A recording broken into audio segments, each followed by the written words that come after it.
Hi friends, ಇವತ್ತಿನ special recipe mutton curry ಮಾಡ್ತಾ ಇರೋದು. ಮಟನ್ ಸಾಂಬಾರ್ನೇ ತಿಂದು ಬೋರ್ ಆಗಿರೋರಿಗೆ ಒಂದ್ಸರಿ ಈ ಕರಿನ ಟ್ರೈ ಮಾಡಿ. ಸೊ ತುಂಬ ಟೇಸ್ಟಿಯಾಗಿರುತ್ತೆ. ಬನ್ನಿ ವಿತೌಟ್ ಡಿಲೇ ಈ ರೆಸಿಪಿನ ಸ್ಟಾರ್ಟ್ ಮಾಡೋಣ.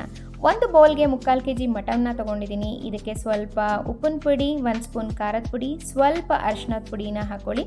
ಉದ್ದಕ್ಕೆ ಹಚ್ಕೊಂಡಿರೋ 1 ಈರುಳ್ಳಿನ ಹಾಕಿ ಚೆನ್ನಾಗಿ ಕಲಿಸ್ಕೊಳ್ಳಿ. ನಂತರ 1 ಟೀ ಸ್ಪೂನಷ್ಟು ಶುಂಠಿ ಬೆಳ್ಳುಳ್ಳಿ ಪೇಸ್ಟ್ ಕೂಡ ಹಾಕ್ಕೊಂಡು ಒಂದು 10 ನಿಮಿಷ ಅದನ್ನು ನೆನೆಯೋಕ್ಕೆ ಬಿಡೋಣ. ನಂತರ ಒಂದು ಕುಕ್ಕರ್ ತೊಗೋಬೇಕು. ಆ ಕುಕ್ಕರಿಗೆ ಒಂದು 2 ರಿಂದ 3 ಸ್ಪೂನ್ ಆಯಿಲ್ನ ಹಾಕ್ಕೊಳ್ಳೋಣ. ಹಾಕ್ಕೊಂಡು ಎಲ್ಲ ಸ್ಪೈಸಸ್ಸನ್ನು ಒಂದೊಂದು ಸ್ವಲ್ಪ ಹಾಕ್ಕೋಬೇಕಾಗುತ್ತೆ. ಪಲಾವ್ ಎಲೆ, ಚಕ್ಕೆ, ಲವಂಗ, ಮೆಣಸು ಎಲ್ಲನೂ ಹಾಕ್ಕೋಬೇಕು. ಮತ್ತು ಮ್ಯಾರಿನೇಟ್ ಆಗಿರೋ ಮಟನ್ ಕೂಡ ಇದಕ್ಕೆ ಹಾಕ್ಕೊಂಡು ಚೆನ್ನಾಗಿ ಬಾಡಿಸ್ಕೋಬೇಕು. ಸುಮ್ಮನೆ ಅದನ್ನು ಮುಚ್ಚಬೇಕು, ಯಾವುದೇ ರೀತಿ ವಿಷಲ್ ತೆಗಿಬಾರ್ದು. ಒಂದು 10 ನಿಮಿಷ ಮುಂಚಿತವಾಗಿ ಒಂದು 10 ನಿಮಿಷ ನೀರು ಬಿಡೋವರೆಗೂ ಅದನ್ನು ಚೆನ್ನಾಗಿ ಬೇಯಿಸ್ಕೊಂಡು ಆಮೇಲೆ ನೀರನ್ನು ಹಾಕಿ ಒಂದು 5 ವಿಷಲ್ನ ಕೂಗಿಸ್ಕೋಬೇಕು. 5 ವಿಷಲ್ ಕೂಗಿಸ್ಕೊಂಡ ನಂತರ ಮಟನ್ನು ತುಂಬ ಚೆನ್ನಾಗಿ ಬೆಂದಿರುತ್ತೆ. ಬೇರೆ ಒಂದು ಕಡಾಯಿ ತೊಗೊಂಡು ಅದಕ್ಕೂ ಕೂಡ ಒಂದು 2 to 3 ಸ್ಪೂನ್ ಆಯಿಲ್ನ ಹಾಕಿ ಎಲ್ಲ ಸ್ಪೈಸಸ್ನು ಇವಾಗ ಮತ್ತೆ ಇನ್ನೊಂದು ಸರಿ ಹಾಕ್ಕೋಬೇಕಾಗುತ್ತೆ. ಅದಕ್ಕೆ ಜಜ್ಜಿರೋ ಬೆಳ್ಳುಳ್ಳಿ ಒಂದು 8 ರಿಂದ 10 ಬೆಳ್ಳುಳ್ಳಿನ ಚೆನ್ನಾಗಿ ತುರ್ಕೊಂಡಿದ್ದೀನಿ, ಅದನ್ನು ಕೂಡ ಹಾಕ್ಕೊಂಡಿದ್ದೀನಿ.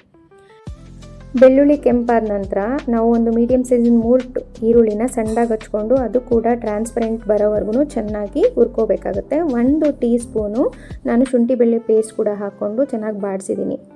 ನಂತರ ಇದಕ್ಕೆ ನಾವು ಒಂದು ಸ್ವಲ್ಪ ಅರಿಶಿನದ ಪುಡಿನ ಹಾಕ್ಕೋಬೇಕು, 1 ಸ್ಪೂನು ಖಾರದ ಪುಡಿನ ಹಾಕ್ಕೋಬೇಕಾಗುತ್ತೆ.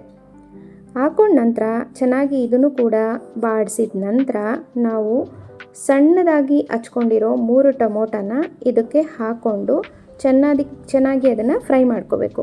ಇದು ಬೇಯೋದಕ್ಕೋಸ್ಕರ ಸ್ವಲ್ಪ ರುಚಿಗೆ ಉಪ್ಪನ್ನು ಹಾಕ್ಕೊಂಡ್ರೆ ಬೇಗ ಬೇಯುತ್ತೆ, ಹಾಗಾಗಿ ನಾನು ಉಪ್ಪಿನ ಪುಡಿನ ಹಾಕ್ಕೊಂಡಿದ್ದೀನಿ. ಇದು ಚೆನ್ನಾಗಿ ಬೆಂದ ನಂತರ ನಾವು 1 ಸ್ಪೂನು ಧನಿಯಾ ಪೌಡ್ರನ್ನ ಹಾಕ್ಕೋಬೇಕು, ಸ್ವಲ್ಪ ಜೀರಾ ಪೌಡರು, ಸ್ವಲ್ಪ ಕಸ್ತೂರಿ ಮೇಥಿನ ಹಾಕ್ಕೋಬೇಕು. ಇದಕ್ಕೆ ಒಂದು ಅರ್ಧ ಸ್ಪೂನು ಗರಂ ಮಸಾಲ ಕೂಡ ಹಾಕ್ಕೋಬೇಕು. ಇಷ್ಟನ್ನು ಹಾಕ್ಕೊಂಡು ಚೆನ್ನಾಗಿ ನಾವು ಅದನ್ನು ಹುರ್ಕೋಬೇಕಾಗುತ್ತೆ. ಹುರ್ಕೊಂಡ ನಂತರ ನಾವು ಮಟನ್ ಬೆಂದಿರೋದನ್ನು ನಾವು ತೆಗೆದು ಚೆನ್ನಾಗಿ ನೋಡಿ ಮಟನ್ ಚೆನ್ನಾಗಿ ಬೆಂದಿದೆ. ಒಂದು 5 ವಿಷಲ್ ಓಡಿಸ್ತಿದ್ದಂಗೆ ತುಂಬ ಚೆನ್ನಾಗಿ ಮಟನ್ ಬೆಂದಿತ್ತು. ಇದನ್ನು ಅದಕ್ಕೆ ಹಾಕಿ ಚೆನ್ನಾಗಿ ಅದನ್ನು ಫ್ರೈ ಮಾಡ್ಕೋಬೇಕು.